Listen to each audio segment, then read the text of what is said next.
Hello and good evening, or indeed good morning or good afternoon, depending.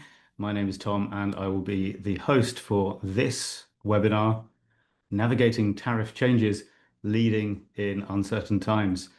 Now, American and European buyers are under pressure to transfer the costs of tariffs to their suppliers and their end users. And in addition, there's growing concern that Chinese suppliers may refuse to deliver goods due to those cost pressures.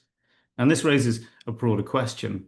Are these new fluctuating tariff regimes around the world merely a reflection of a deeper transformation in global trade? And that's what we are here with the help of two expert speakers on the subject to explore. Now, this webinar is part of a series that's celebrating the 30th anniversary of Global Sources Online, GSOL or GSOL, as we like to call it in the office. That's 3 decades of transforming how businesses around the world discover and connect with verified suppliers.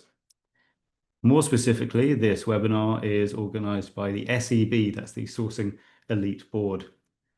SEB is an invitation-only community for senior executives from buying offices, retailers, and brands. And it centers on driving innovation, advancing the sourcing industry, and facilitating knowledge exchange amongst sourcing professionals. It hosts forums, discussions, and other events, including online events like this one, where members can share their expertise and best practices, and in that way, drive the industry forward. Now, before we really get into things and meet our esteemed presenters for this webinar, I need to go through a little bit of admin. First off, the legal disclaimer. We should note that the content of this webinar represents the opinions of the speakers and presenters and not necessarily those of Global Sources. And also there is a bit of a treat for you towards the end of the session. Not only can you use the Q&A function here in Zoom, that should be at the bottom of your screen or possibly the side, I don't know, but you can send in your questions to have them hopefully answered later on when the 2 presentations have finished. And you can do that at any time. So don't hang on to your question and try and remember it. Simply post it in the Q&A and we will have a record of it to address at the end of the session. Also, at the end of the session, we'll be putting up a QR code for you to scan, which will lead to a survey that you can complete in just a couple of minutes. And if you're one of the first 20 people to do that, you'll get a $10 Amazon coupon for your efforts. So look out for that one. All right, that is the intro spiel done. So let's get on with meeting our presenters today. Now, the first person we'll bring on board, well, let me give you a bit of background on him first. Now, Valerio D'Angelo is the director of the Aroca Group, and he has more than 15 years of public affairs and international business strategy experience with global branded consumer goods across Europe and Asia. He's had senior roles in several Fortune 500 companies, most recently with Hasbro, the toys and entertainment giant, where he was responsible for driving the public affairs agenda. He has a BA in Communication Sciences and a Master's in Institutional and Corporate Communication from the Liberale Università Maria Santissima Assunta in Rome. And hopefully, I think we can get him on screen right now. Valerio, are you there? Absolutely. Thanks a lot, Tom, and hello, everybody. Hi, thank you so much for joining us, Valerio. I appreciate you taking time out of your doubtless busy schedule to be with us. Where are you calling us from right now? Actually, now I'm in Italy, my home country. Oh. So Ah, I'm here on a short business trip and trying to attach a couple of days to visit family as well. So oh, that's fantastic. Well, I hope you can combine the two satisfactorily. It's always good to reconnect. Now, I gave a little bit of background about you, which is obviously I'm not the expert on that. You would be. Is there anything I've missed out? Maybe you can introduce yourself in with some more important details or something about your work that you'd like the audience to know. no, absolutely. First of all, thanks a lot, Tom, and thanks a lot to Global Sources for inviting me to this panel. You said pretty much everything. I mean, we are. I'm a director with a small boutique public affairs firm. We look at government, regulatory affairs, communication, and market access. I'll touch base on the presentation briefly, but Hmm. that is pretty much it. I mean, it's I will follow up through the presentation, but it's we have a footprint between Europe. We cover Europe, part of Africa, and obviously Asia, Australia, New Zealand. We had some major clients. We've been looking at sourcing as well. So we've been assisting client in sourcing.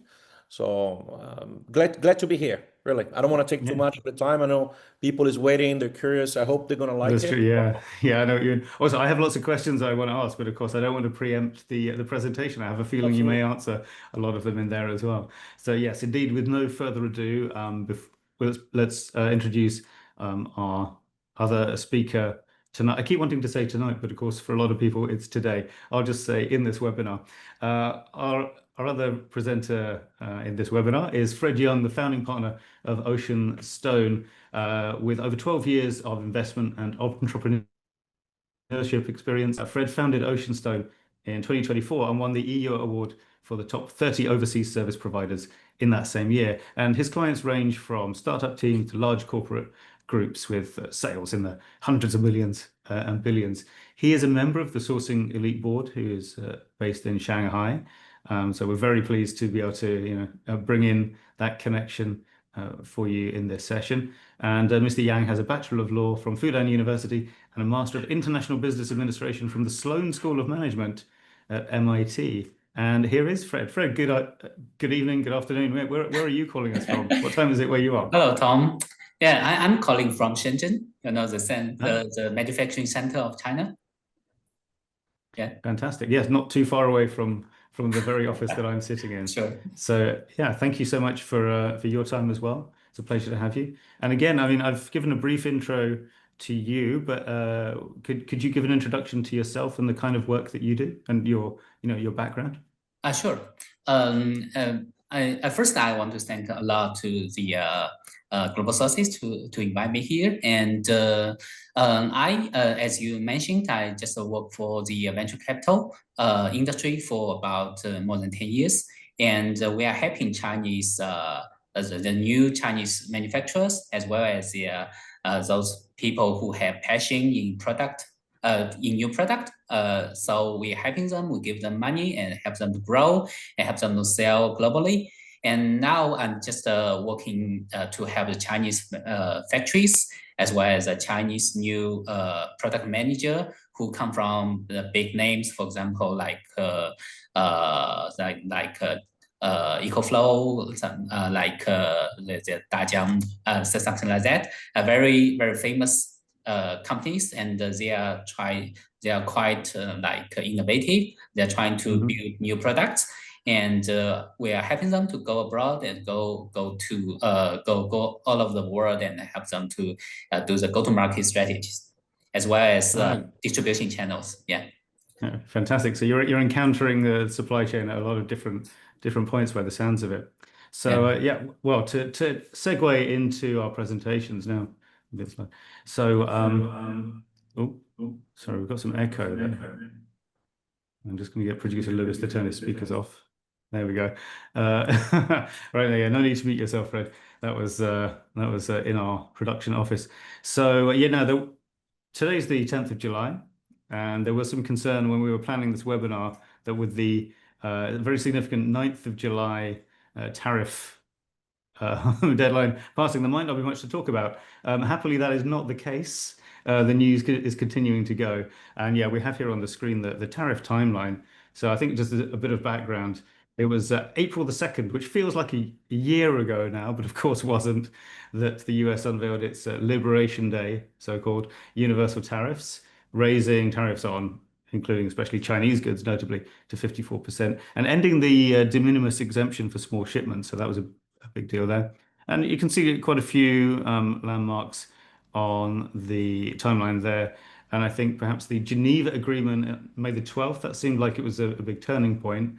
But then, despite the tariffs being reduced to 30% by the US, China to 10, and a 90-day pause and everything, it seems like that perhaps wasn't the turning point we all thought it would be.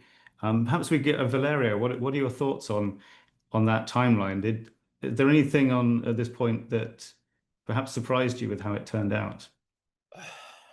No, not really. I mean, it's like, but I would like to maybe take a step back because, I mean, we started talking about tariff in the last 7, 8 months, but I would like to, and a lot of people in the audience, they're aware of it. And also during my time in Hasbro, I mean, we already started to see tariff increasing. It was around, I believe, 2019, 2020. So it's already 5, 6 years that this trend is going on. Now, what is interesting as well about the timeline, I mean, it really reflects the time of today, which is a little bit of uncertainty. But also it has to be put into a context, into a broader political context.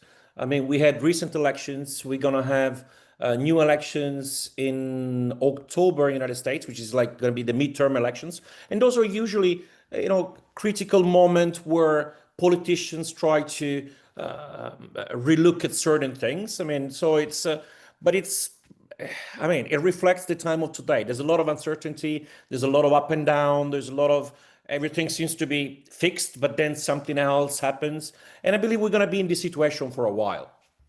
Yeah, very good. I mean, Fred, what's your take on that? Do you also think it just reflects perhaps that it's not just about tariffs. Maybe they just show a slightly more unstable or uncertain wider scenario that we're in.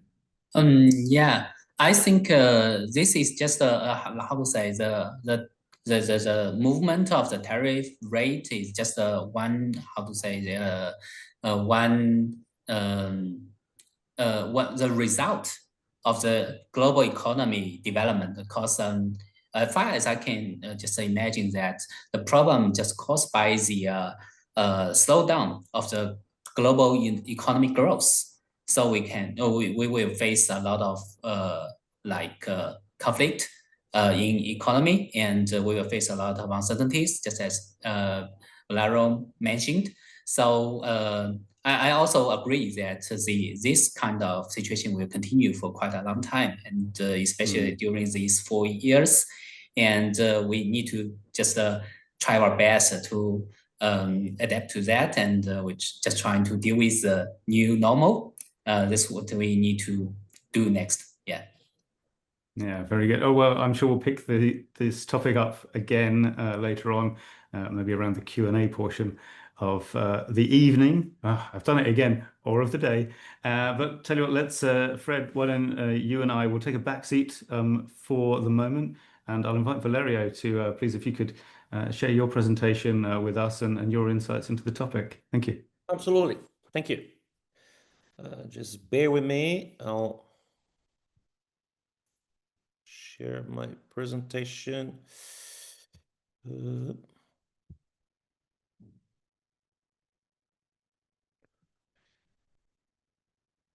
Okay.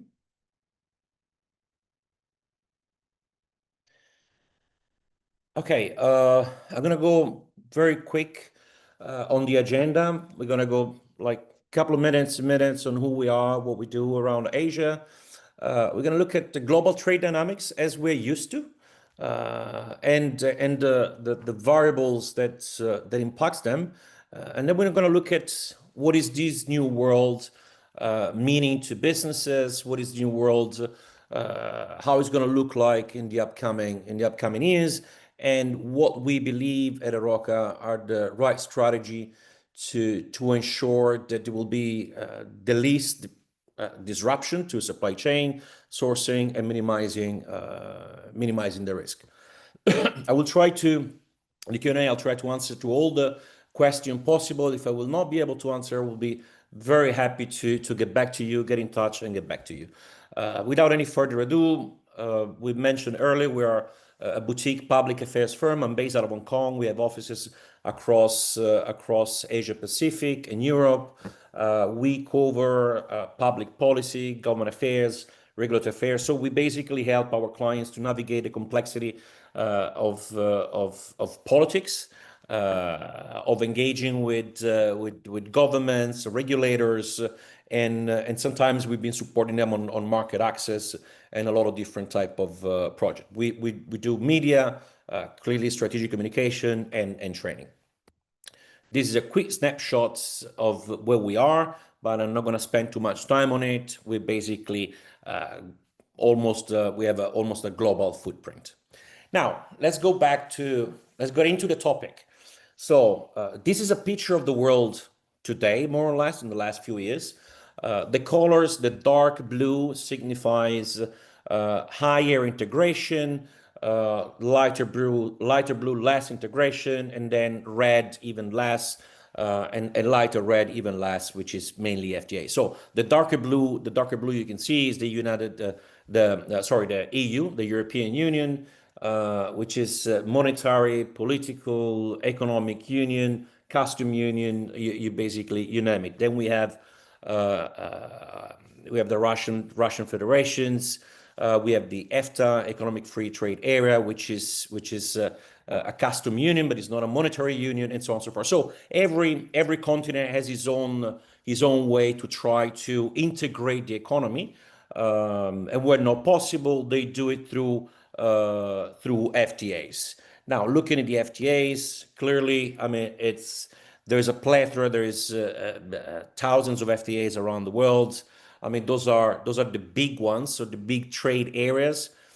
Clearly, this part of the world is very important. ASEAN, which is a trade bloc, and the ASEAN plus 3, which would be Korea, Japan, and China. Then there is the Australia and ASEAN having a close economic relationship. Clearly, there is the African continent where, I mean, there's a lot of attention, and we're going to look at it later on. There's a lot of attention in terms of businesses, economic development, and trade growth. Now, we've been discussing tariff. We've been looking at the timeline, which is a great timeline. It actually really reflects a bit of the uncertainty that we have today, but it's also something that started a few years back. You know, we've been starting to look at it in the last 6, 7 years, 6, 7, 8 months, 9 months. But I mean, the tariff issues, if we might call it an issue, it's been like boiling for the last few years.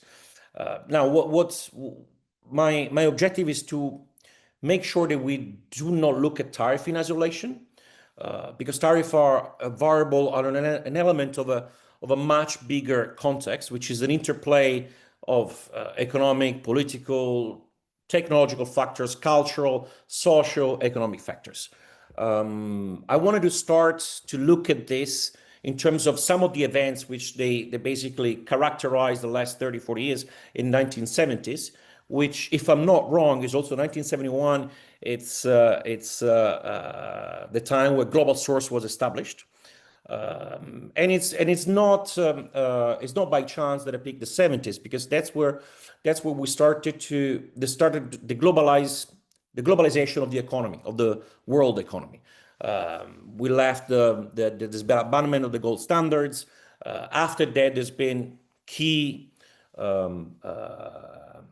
steps or key moments in history, which they go from China entering WTO, the Reaganomics, some different wars around the world, some conflicts, and then we had this kind of critical moment, which is 2020.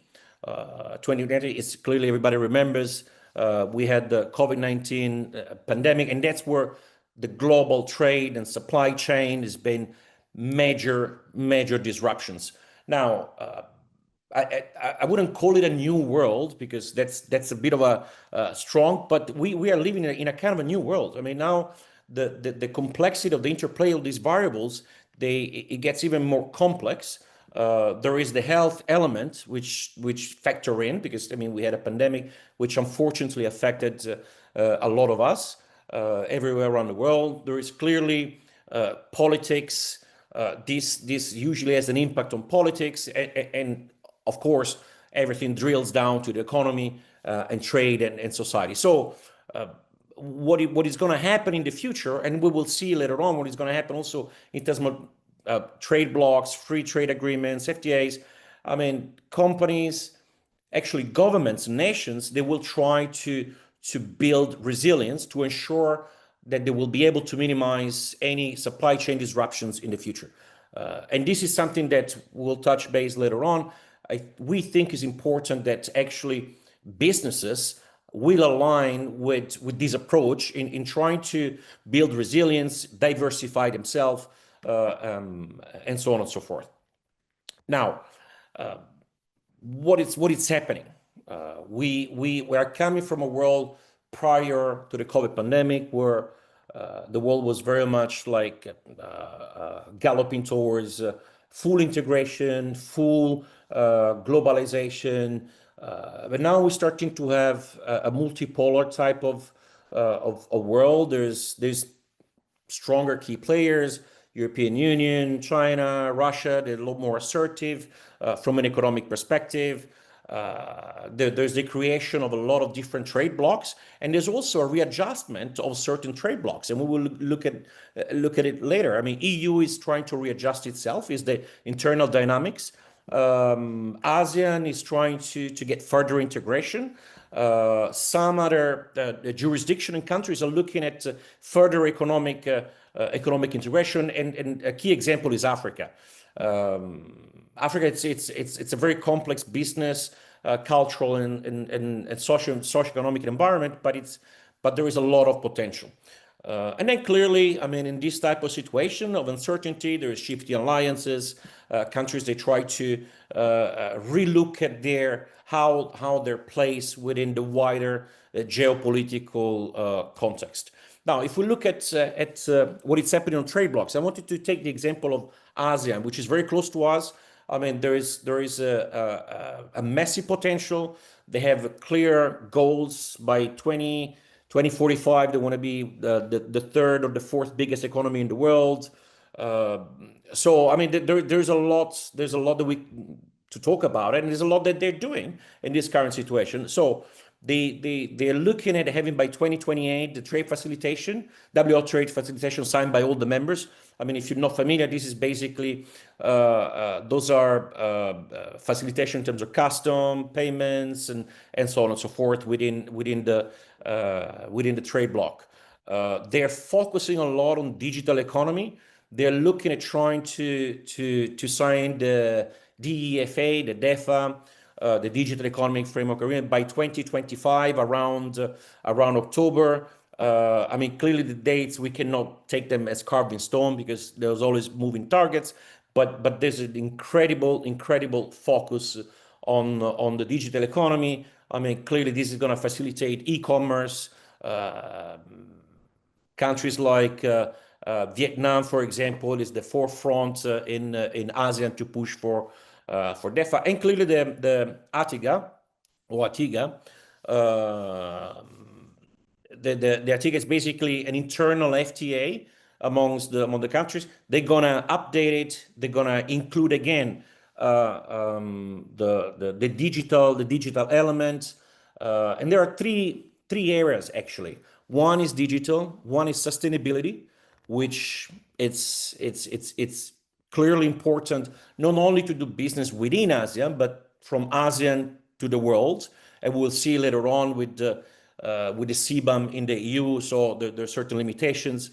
And then clearly the facilitation, stronger union custom-wise. They want to try to become, they're not a custom union yet, not fully, but they're trying to become a custom union, facilitation of people and goods. So there's a lot in this current moment. There is a lot that ASEAN and other trade blocs, they want to leverage upon to ensure that they will be able to take advantage of the situation, because in uncertain time there's always opportunities, and this is within. So this is like what the trade bloc is doing, but they're looking at also at the outside. Obviously, they want to sign the ASEAN FTA 3.0 by October. Again, this is like ASEAN FTA. They're a little bit tricky. They're not like the EU. EU is a fully fledged trade union, custom union, political.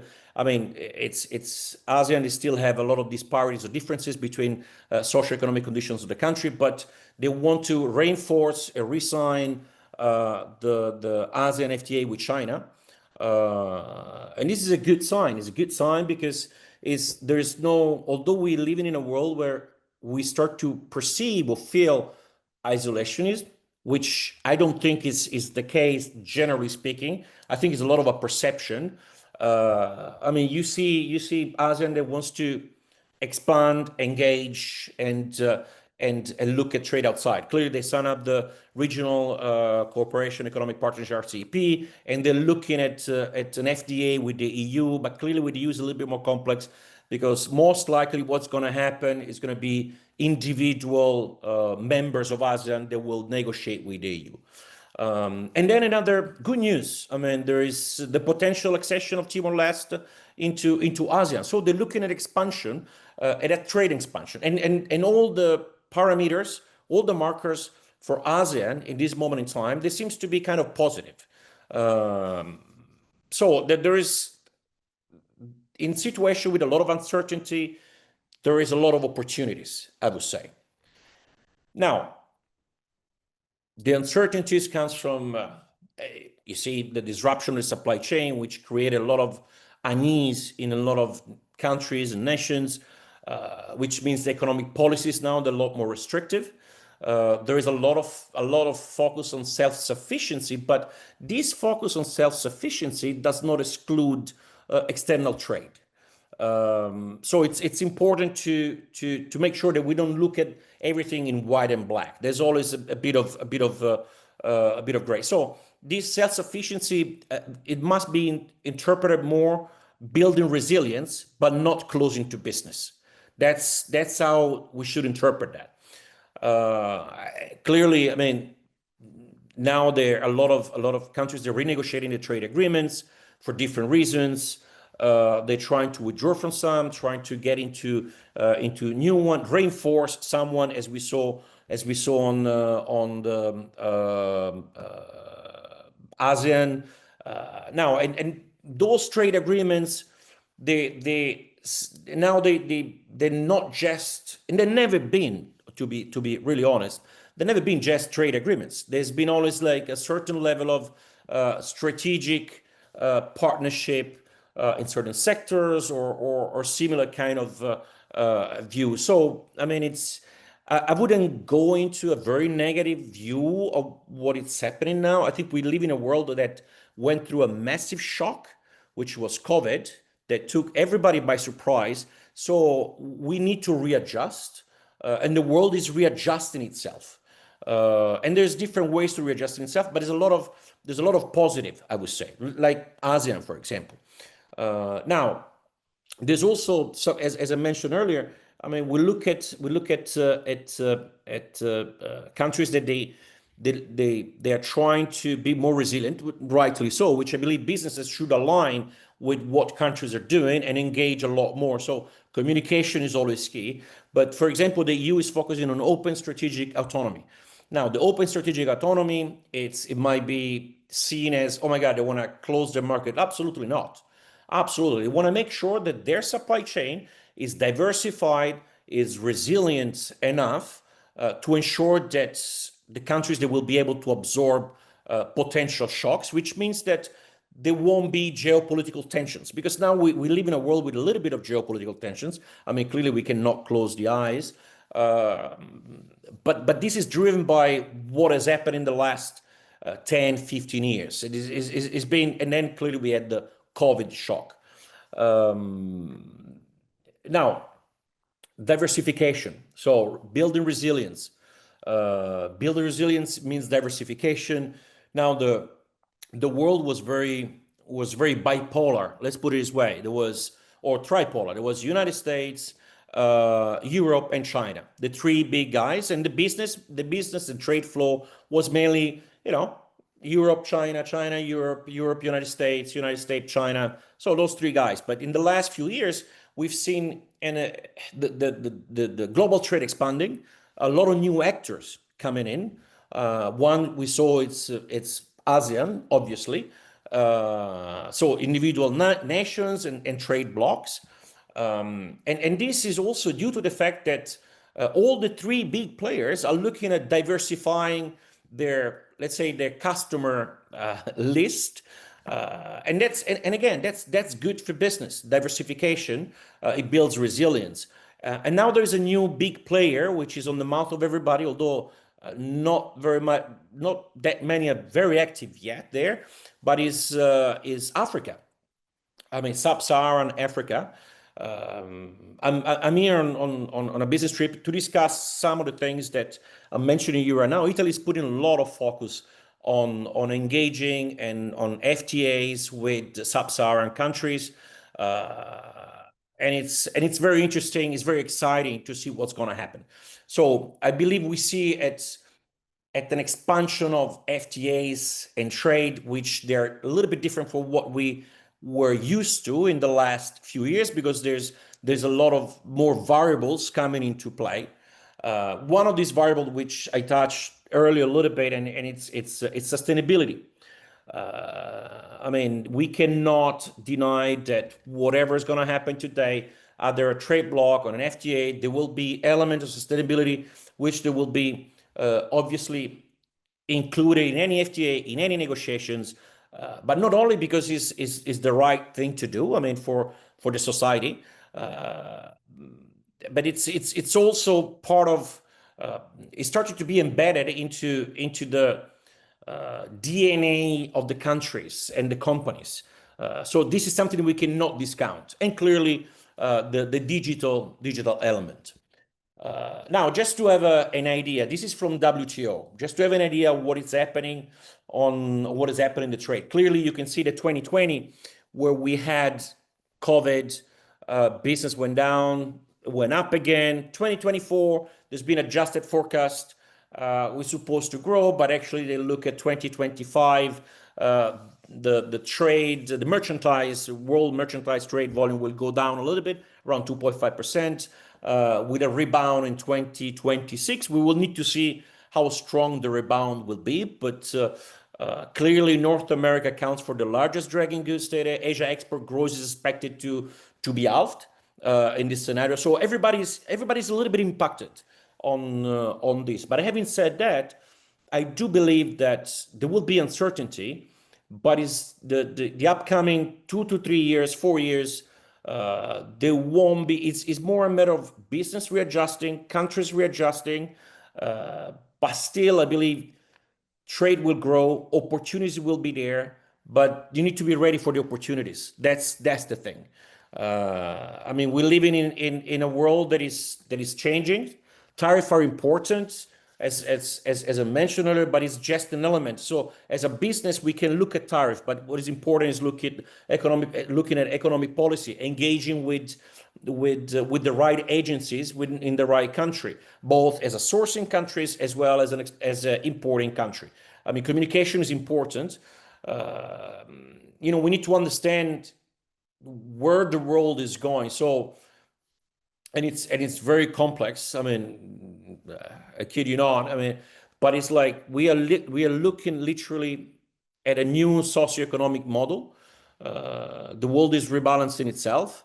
There won't be a lot of deficit spending anymore in a lot of countries.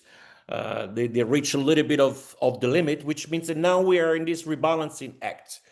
But what is important, and again, I never be tired to stress it, businesses need to integrate, they need to adapt, be nimble, and communicating not just amongst themselves, but with the different agencies. We don't live in a world where business is isolated from politics, or at least is never really a clear cut, but it was much easier before COVID. But now we live in a world where it's important to look at the different geopolitical dynamics in order to understand where we need to adapt and how we can build a resilient and diversified sourcing. Clearly, there's two key elements, which, I mean, they cannot be discounted at all. One is digitalization, obviously, and it's not just about AI, it's about e-commerce, is about custom facilitations and so on and so forth, and clearly sustainability. which is gonna be with us, I would say, forever. Those two things that they're not temporary. They're gonna be permanent in the years to come, as businesses to build resilience, and to be able to ensure that they will be able to absorb potential future shocks. Those are two of the variables that have to be taken into account. Those are not the only one. I don't want to take too much of your time. I hope you found the presentation interesting. I will be glad to answer any question during the Q&A session. So thank you very much. Thank you, Valerio. That was fascinating. We do indeed have quite a few questions coming in already, which we'll come to later in the Q&A section. Before I kind of switch over to Fred's presentation, though, I wonder if I could ask you to talk a little bit about something I noticed on one of your slides, but which you didn't say explicitly. You were talking about the development with sub-Saharan Africa, and I know a lot of people talk about Nigeria as a very important growing, power market. I also it's less of a big deal, but Botswana actually is going through a fascinating transition Absolutely. Absolutely. Botswana is going through a fascinating at the transition. moment. And it's also, I mean, I'm glad you asked that. I mean, Botswana is one of the few countries that since the 70s, so since they reached independence and sovereignty, it's been able to grow steadily. They never went through any strong or impactful civil wars or tension as a lot of other bordering countries. And you can see the result. They had a very stable political situation in the last few years. Clearly, it's a landlocked country, which it impacts sometimes. But absolutely, Africa. It's now. I'll have a meeting tomorrow. So, but I can anticipate. There is a lot of debate in Italy now. The Italian government wants to push around 700 billion euros business initiatives in sub-Saharan Africa. Clearly, Nigeria, it's on the mouth of everybody. I mean, it's a big country. Is the economy is the fastest growing, rich resources with access to the sea. But there's a lot of other countries like I mean, Zambia, Botswana. I mean, clearly there's Congo. I mean, Congo now that Sure. they reach a kind of a peace deal. There's a lot of potential there. What I like about this approach, I mean, it is not just about resources. It's not just about extrusion. It's about trade. It's about setting up clearly manufacturing, but there start to be a kind of quite a strong base of consumer.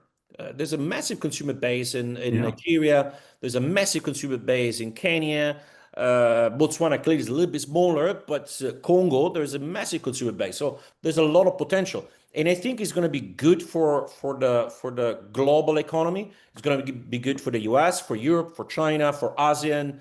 Absolutely. So thank you for the question. Oh, no, you're welcome. I sort of want to ask even more follow-ups, but I will restrain myself and save it to the Q&A at the end. Thank you so much, Valerio. And let's swiftly switch over then, and let's say hello again to Fred Young. Are you there, Fred? Hi, Tom. Hi. Okay. Good presentation, huh? So. Sure. So in a second, we'll get you to talk about what the kind of long-term responses in terms of supply chain, right? Before I do let you get started, though, I'd like to remind the viewers, or maybe somebody came in a little bit later. There's a Q&A at the end of this. So if you do have any questions for Valerio or Fred or both, you can use the Q&A button on your screen to send that to them. They'll see it on their screen as well, and we can collect all those questions and get to them at the end. And also do remember to stick around to do a quick survey at the end and maybe get yourself an Amazon voucher. Okay, I've done my sponsorship or promotional bit, Fred. So if you would like to take it away with your presentation, Sure. Yeah, please do. Thank you very much.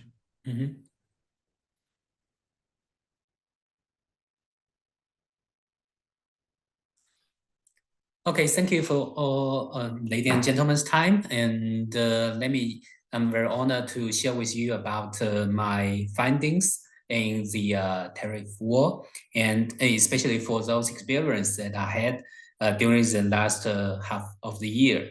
Since from my perspective, I have a lot of friends who is now trying to export Chinese goods to all over the world, including US and Europe, as well as the Middle East, the South Africa, a lot of places. So probably I have more experience in this. So I'd like to share all the experience here, as well as some numbers that I have found through reports.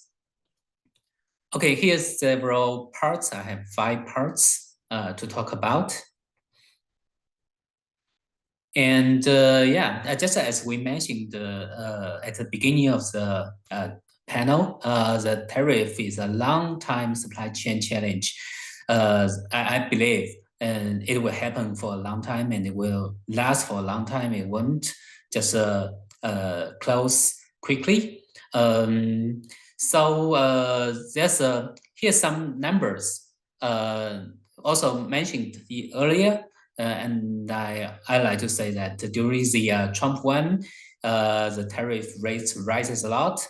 During Biden time, it's okay, but during Trump 2, it rises so quickly.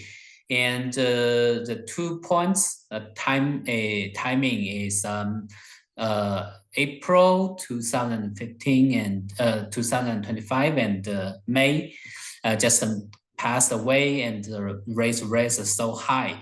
It marks a 15-fold increase from the pre-trade war U.S. tariff rate of 3% in 2018. So that's crazy. And China also did a lot to try to fight back. We can see that the probably from my friends' view, they think the most important part that the Chinese government did is to control the exports of key materials like rare earths, which just forced the U.S. part to come back to the table and to talk about the to stop the war for a while. And it also slowed down the global economic growth a lot. And to the last month, the rates forced down, and you can see a significant discount after that. And so there's a lot of challenges we faced during the last few months. On one hand, the cost increased a lot, not only because of the tariffs, but also come from, for example, the move of the supply chain, the logistics, the new training cost of the workers, the change of the learning curve of the workers, etc.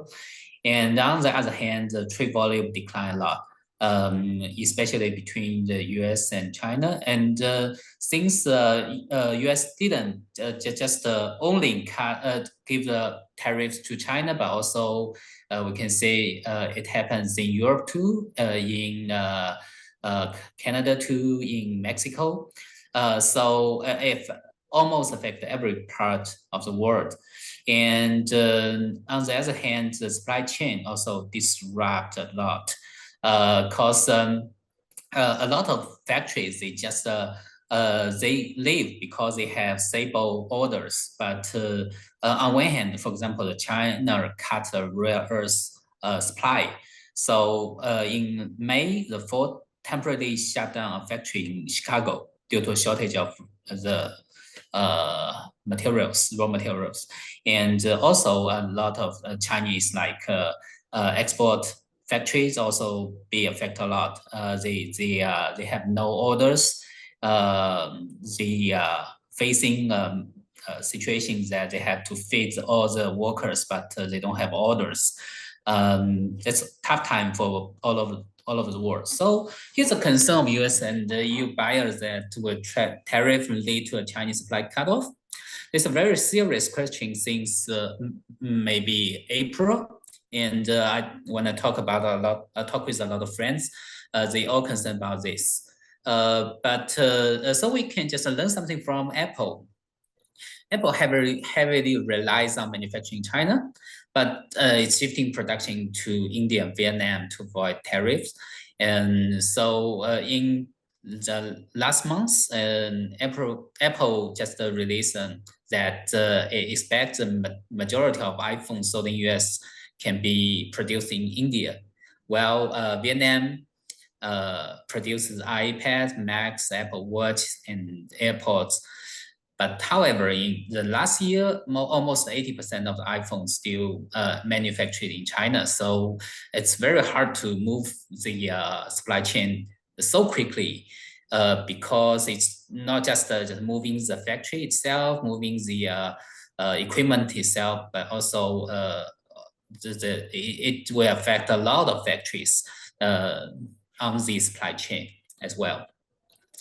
So here's several challenges. One is infrastructure. For example, I heard from my friends that for example, for a semiconductor factory, only the infrastructure cost could be hundreds of million US dollars. So it takes a lot of money to be invested in the new place.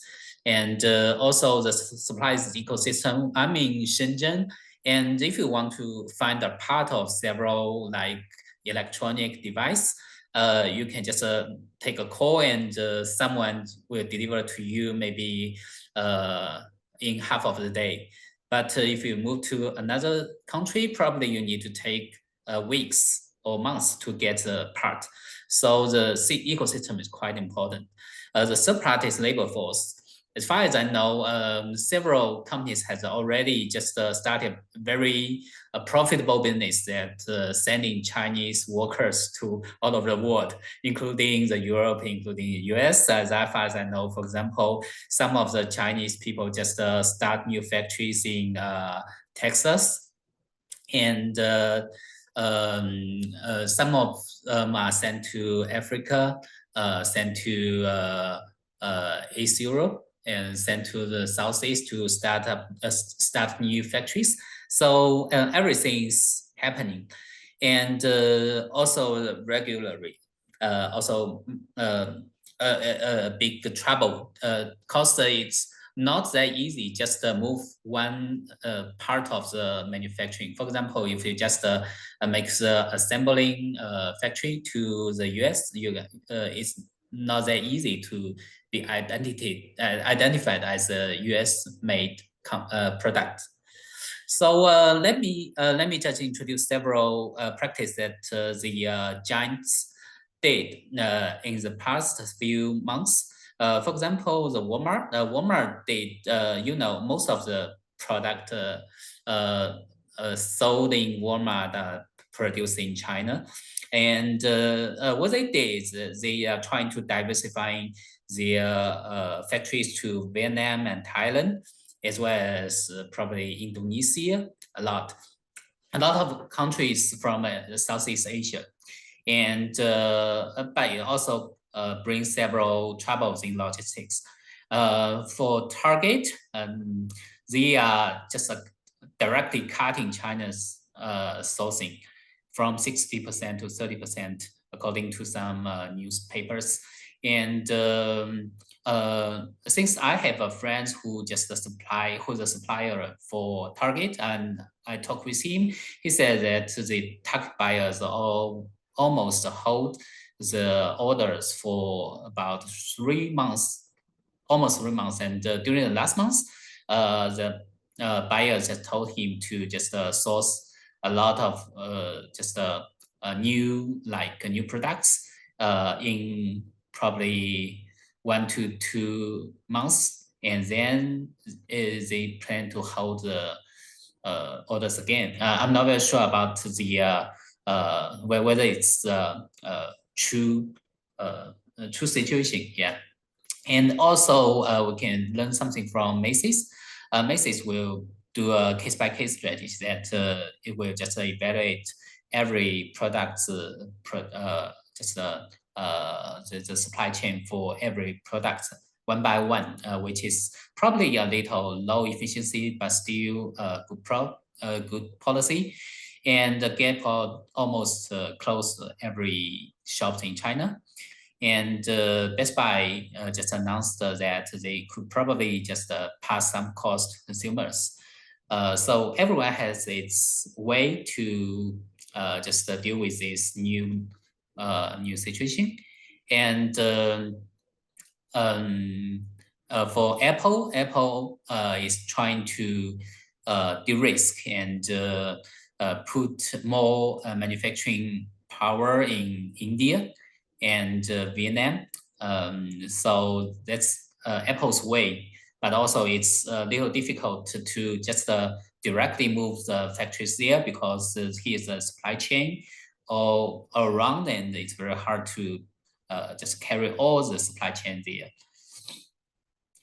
So probably there's three ways to handle the new problem. The first one is the supply chain diversification.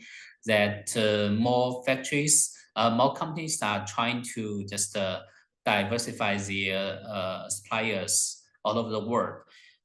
So on the other hand, I think a lot of my friends who work as factories, they are trying to go abroad too. Some of my friends bought about 4 factories in Indonesia in the past 2 years. And some of them go to Mexico and they start new factories here. And I think this could be a very common practice later in the near future. The second one is cost risk sharing. It's not the only one who take all the risks for buyers, but also suppliers. Some of the buyers, for example, like Nike, they just share the cost with suppliers to maintain partnerships.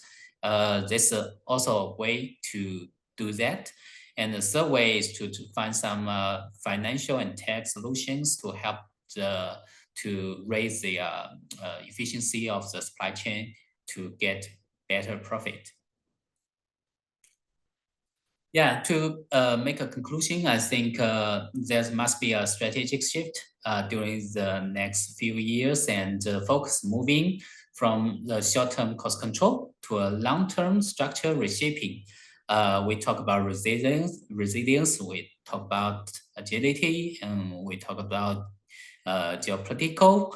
And I think there's a lot of opportunities also happens everywhere. I find a lot of new factories are being built in Southeast Asia. My friends who runs the US brand who want to move all the supply chain to India. And some of them move to Mexico, Brazil, and for those people who doing business in Europe, they move to Poland and Czech. So I think the whole world is facing a great opportunity to develop again after like the structure that is built during the last 30 years. We are now facing more opportunities and more challenges, and that's both a challenge but also a opportunity. That's just depends on what we are looking at that, how we're looking at that. Yeah. Okay, thank you. All right, thank you very much, Fred. That was fascinating and insightful, and I hope and I expect very useful as well for the audience. I think it's no coincidence that both you and Valeria have talked both about this kind of increasingly multipolar world in trade and in general, and of course about the need for building resilience, being agile in terms of dealing with the current situation. I actually have a bunch of questions I want to ask you, but the audience have even more. So I think what I'll do is, to be fair to them, I'll go and read. It's hard to know where to start here. Actually, since Fred, I have you here right now. Well, it's a whole bunch of questions from one anonymous attendee, but I think I can package these into one sort of question.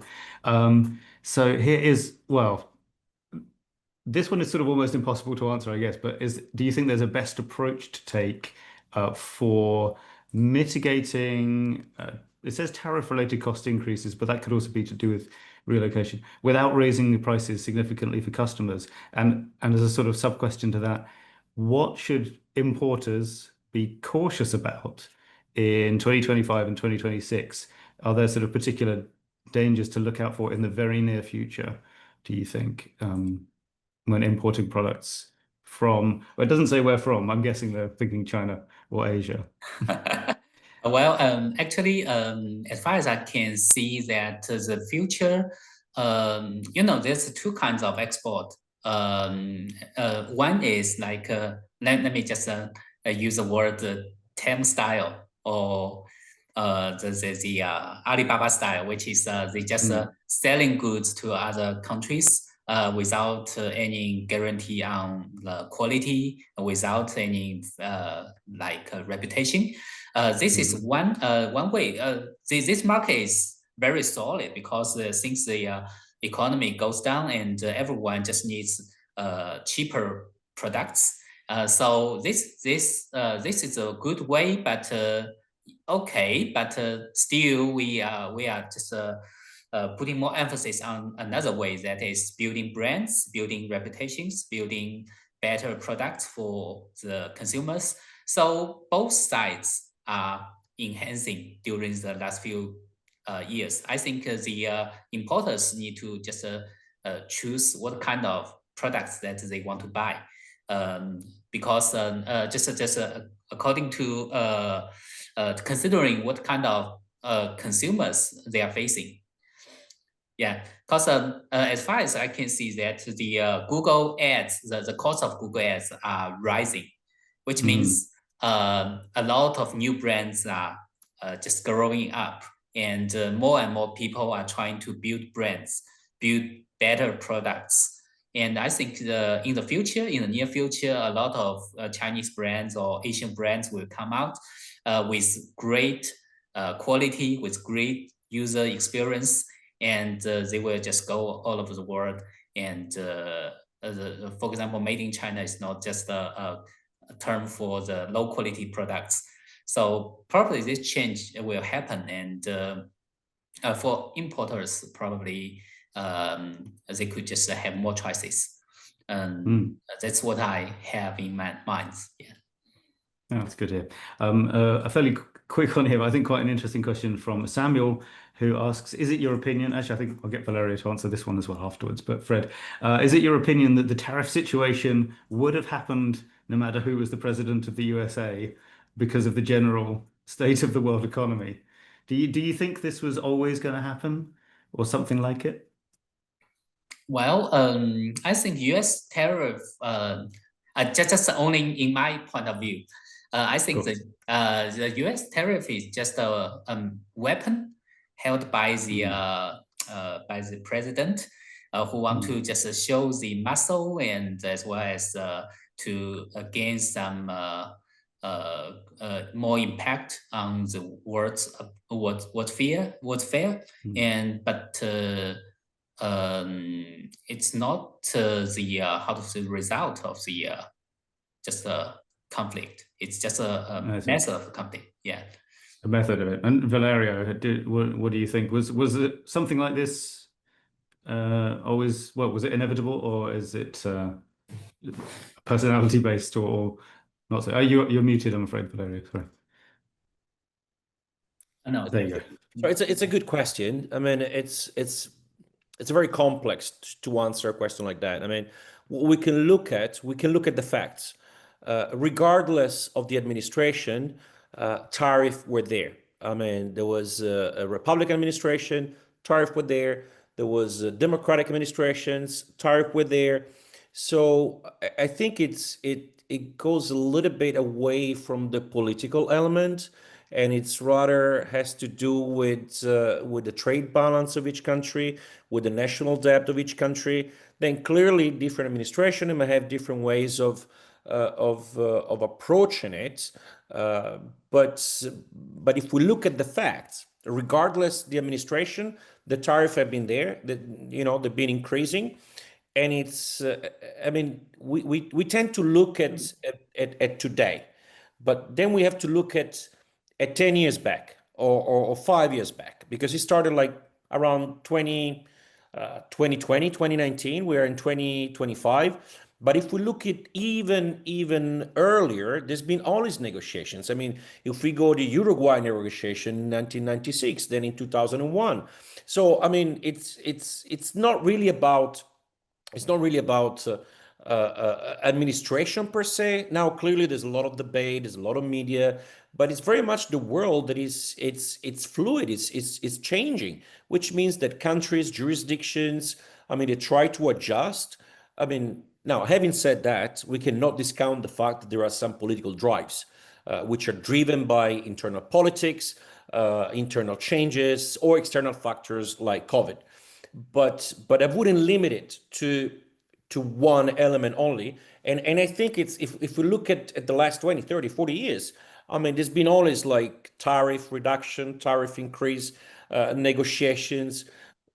We are just living in a more connected world. We are living in a world that is still licking the wounds of the COVID disruption, which means that we're a lot more sensitive and we're looking at things. And then clearly, I mean, in the last few years, from a geopolitical perspective, there's been a lot of tensions, wars, and I mean, Russia, Iran, Palestine, Israel. I mean, there's a lot of tensions everywhere. But I wouldn't look at the tariff on isolation. So to answer your question, I think yes, it's not about inevitability. It's about the world that is adjusting and readjusting continuously. Sure thing. All right. I have a couple of questions here actually from Isvan, sorry. And this one seems a little outside my own expertise, so I'm simply going to read it as written for you, Valerio. The first part of this is, what role do strategic trade agreements, so for instance, digital trade chapters in FTAs, play in redefining national industrial policies and competitive advantage? Wow, that's an interesting question. Right. Yeah. It's it's very complex to answer, but I can give you my view on that. I mean, first of all, I mean, it's clearly each country, they want to have a technological advantage. You know, they will put them in a situation that they will be able to protect their economy, grow their economy faster, negotiate better terms on FTAs, and so on and so forth. And now, clearly, so having a technological advantage, it is key. That's no question about it. Now, including digital chapters within the FTAs, it might have a positive impact on global trade, because what you want to have compatibility from a technological or platform perspective, which means that you will need to integrate more, which means that all your industrial infrastructure at the end of the day will be a lot more connected.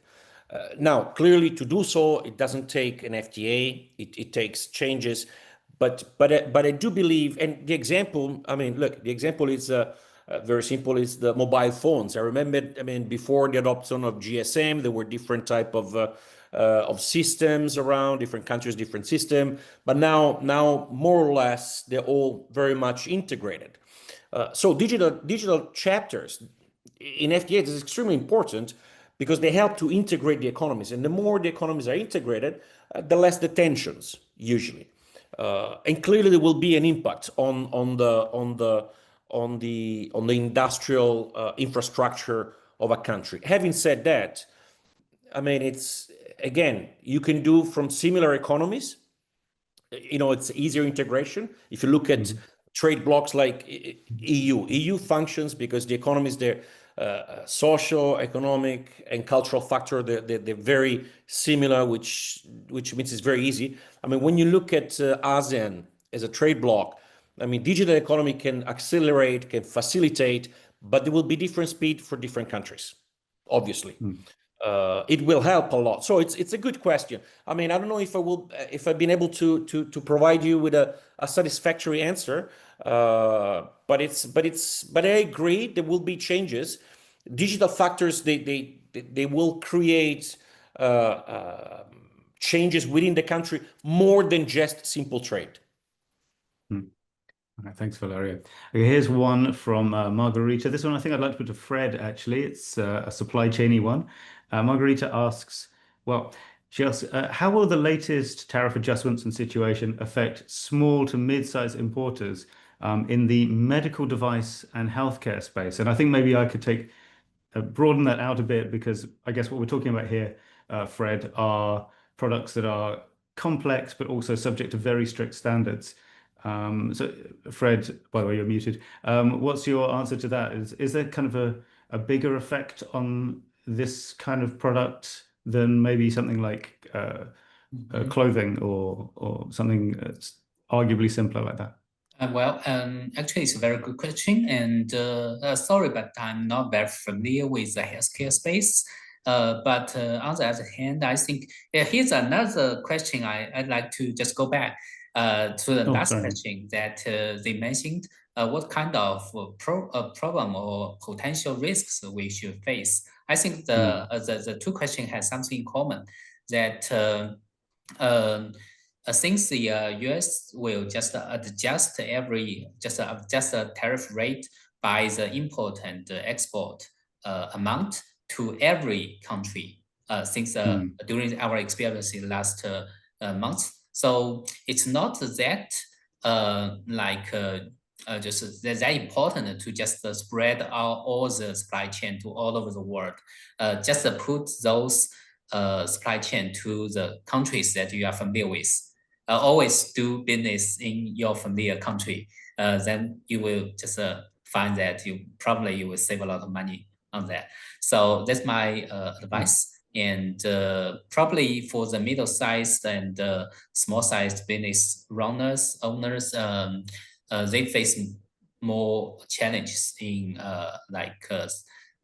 just a business business continue, as well as just cash flow. But what I can just suggest is that always find some just reliable suppliers who has more products and who is stronger, and probably they can just take more risk together with you, and to help you to just stand over the tough time, short period tough time, and for the long period, long term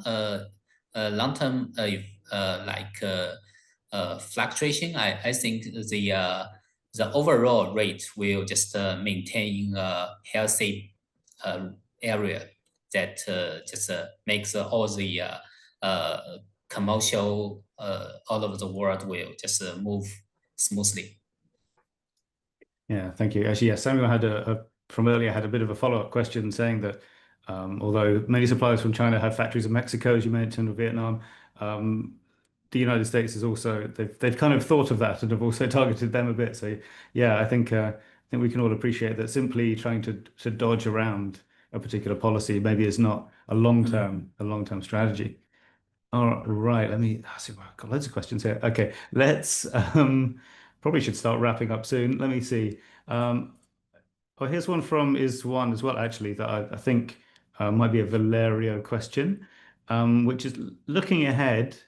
What metrics beyond trade volumes and tariff rates can policymakers and others use to assess the health of the global trading system? And I suppose that we could apply that to perhaps a regional trade as well. So, I mean, yeah, Valeria, what do you think? Are there sort of better indicators that we should be looking at and using more instead of focusing on trade volume, tariffs, and so on?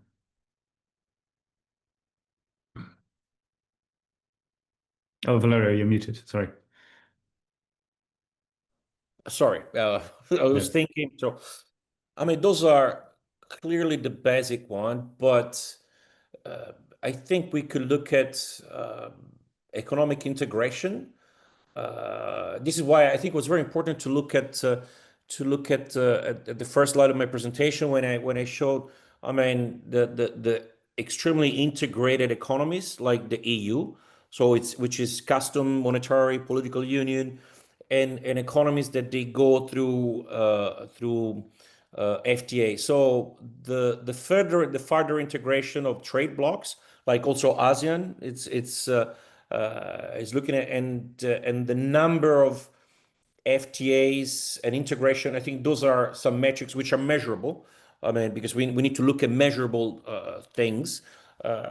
Those could be considered, but obviously, I mean, if you are a trade agency in any jurisdiction, any country, you're going to look at the hard fact numbers, but sometimes we need to go beyond that. So I believe those are some metrics that could be used. And actually, in some jurisdictions, they're used already. I mean, EU tries to measure the economic integration every year, and specifically for the new members or the countries that came a little bit later on the EU. So there are some metrics that can be used. It's not just about trade. It's about regulatory integration, for example. How is there a regulatory framework where a level playing field that is the same for everybody? That's a good measure to say, okay, I mean, that means that countries and markets are open. There's an element of trust or an element of willingness to increase trade. And that what you do, you look at the regulatory framework. Let's try to find the rules which are the same for everybody, and then let's do business. So there are some other metrics. Sometimes are used, sometimes are not used. EU, I think, is a good example to look at these type of metrics because they use a lot of different variables. All right. Thanks, Valerio. And finally, I'm going to wrap up this Q&A now with one last question. And I'd like to ask so this is a question for asking, I think, for tips from Fred. Now, Valerio mentioned earlier on that we're talking about the Sub-Saharan African Initiative in Italy. That's the Mattei plan, isn't it? Is that the right? It's called Mattei plan, yes. Yeah. And but so now, Fred, of course, many of the people, perhaps most watching this are not Italian business owners and therefore probably unable to take advantage of all those initiatives. But so, Fred, what would be your advice for someone who, maybe their country, their province or region or something is starting an initiative like this where they now have a new opportunity to expand into maybe into a market they didn't have before, or to set up manufacturing somewhere that they couldn't before? What do you think is the best way to approach this maybe completely new, maybe a little bit new supply chain that they have to discover or set up? What do you think are maybe the first steps to taking advantage of that? Well, thank you, Tom. And I'm just thinking of the identity of the or character that the question maker. Who are they? For example, for the bench runner as like importer, is for small bench runner. I think the new opportunity comes from the brands that I mentioned, the new brands that is just raising very quickly. A lot of Chinese new brand, Asian new brand is just growing, and they have very good quality. They have very good price.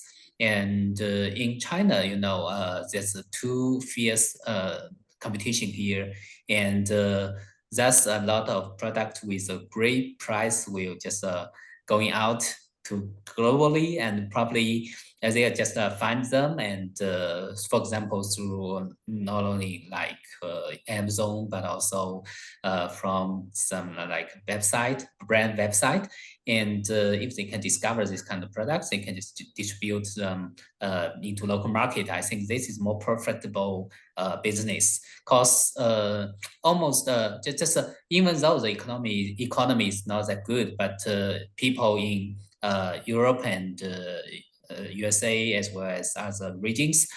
Since I'm now at the office of a coffee machine, which is a very traditional product, but they sell at about $2,000 and they sell very well.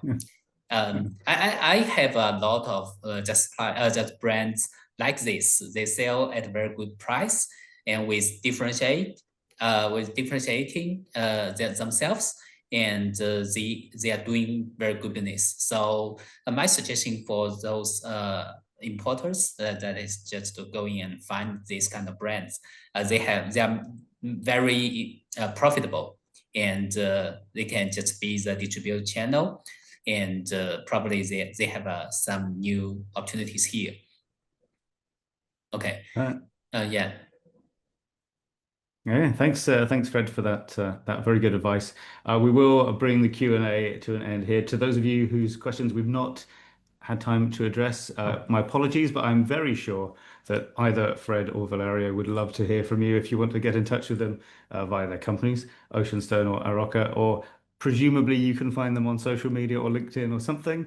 I think that would be pretty good. But special thanks, of course, must go to our esteemed guests. Oh, here's a special slide. Mr. Fred Young of Oceanstone and Mr. Valerio D'Angelo of Aroka. We could not have done this without you. So our very sincerest thanks to both of you for your time. And thanks, of course, to you, the audience. We could have done this without you, but it would have been a bit pointless if nobody was watching. So we hope you found this valuable and insightful. Scan that QR code. There's a little survey you can do. And assuming you are not a Johnny come lately who just came in 5 minutes ago and have watched a decent amount of this webinar, you can get a $10 Amazon coupon if you're in the first 20 to fill that out. So please do get typing.